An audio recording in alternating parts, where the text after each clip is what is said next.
Of all the technologies that I've used throughout this process, without a doubt the most important pieces of hardware that I used were my MacBook and my iPhone 6s.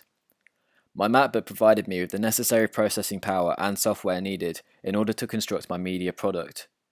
Despite my MacBook only having a dual-core Intel i5 processor clocked at 1.7 GHz with 4 GB of DDR3 RAM, this was enough to make my construction of my music video in iMovie a fairly smooth process. My MacBook also provided me with the necessary software to use the internet in order to create and upload my work onto my blog. My iPhone was also an extremely important piece of hardware, as we used it to film every single shot that went into our media product. At first, I was a little apprehensive about using my phone as a filming camera, as I didn't think that it would be good enough. However, it turned out to be more than capable, as it could record in 4K, 60 frames per second, and had optical image stabilization. This resulted in our music video being rendered at 1080p and looking smooth. My work partner and I also used our iPhones to organize ourselves. For instance, we used iMessage to message each other about filming locations and filming schedules. The operating system on my iPhone, iOS 9, was also a surprisingly powerful tool, as it allowed me to control aspects of filming such as focus and exposure. This was a really useful feature, as it allowed me to always keep the subject of the shot in focus, and it allowed me to keep the exposure level of the subject at a constant level. This was crucial in order to make a music video that looked like a professional product. My iPhone's still photo taking ability was also another useful feature, as it gave me high resolution 12 megapixel photos to work with in order to create my Digipack artwork. To construct and edit our media product, I used Apple's iMovie software. This came free with my MacBook, which was really convenient.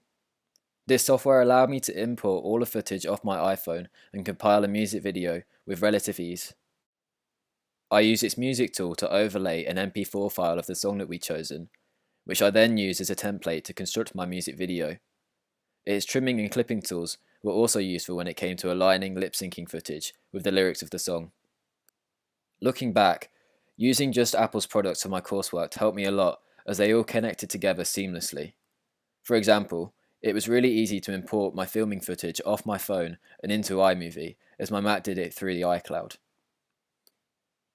When it came to research and planning, I used lots of software that I'd found online in order to create and present my work. The best example of this would be my usage of the website Blogger. At the start of the coursework process, I created a blog to upload all my work to, which included research and planning work.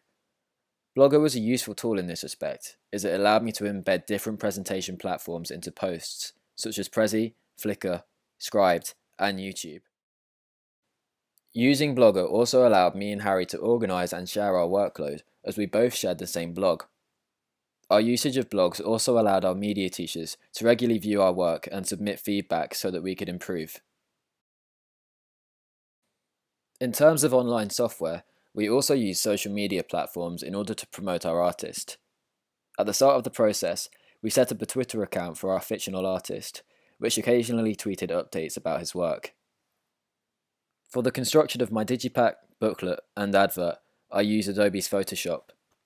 Photoshop was the most appropriate program to use for this task, as it allowed me to import Digipack and booklet templates, and thus work with unprecedented accuracy. This was key to ensure that my Digipack could in theory be made into a real, physical product.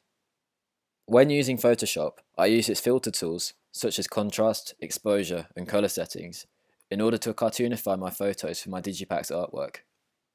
I also use Photoshop's layer tools, which help me create and edit different elements of my Digipack and advert. Photoshop's importing tools also allowed me to import PDF versions of the necessary logos needed in order to make my Digipack look authentic. It also allowed me to change the size and color of these logos to fit my Digipack style.